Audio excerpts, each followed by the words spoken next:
Commissione d'inchiesta in regione, scontro politico. La gestione della seconda ondata di Covid in Veneto continua ad essere al centro del dibattito e torna sull'argomento, intervistato da Ferdinando Avarino a Ring, Francesco Zambon, l'ex ricercatore dell'ufficio OMS di Venezia, autore insieme al suo gruppo del rapporto che un anno fa fu pubblicato e poi subito rimosso dalla stessa OMS sul mancato aggiornamento del piano pandemico e la gestione della prima fase della pandemia definita caotica ed improvvisata. La drammatica seconda ondata che ha colpito il Veneto tra novembre e gennaio, secondo il ricercatore, è da correlarsi alla permanenza in zona gialla e alla conseguente minore percezione del rischio da parte della popolazione. Io credo che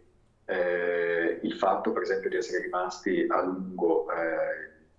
come unica regione in zona gialla, da un lato era una cosa positiva, da un altro un po' ci penalizzava, soprattutto perché credo che abbassasse la percezione del rischio, cioè in qualche modo è successo in quelle settimane quello che è successo a giugno dell'anno scorso, quando noi pensavamo in realtà di essere fuori dal Covid, passata la prima ondata. Dunque comportamenti meno attenti da parte dei cittadini, favoriti dalla percezione di basso rischio indotta dalla zona gialla. Una cosa del genere, siccome è stata veramente una cosa esplosiva in qualche modo, credo che si spieghi soltanto quando ci sono dei comportamenti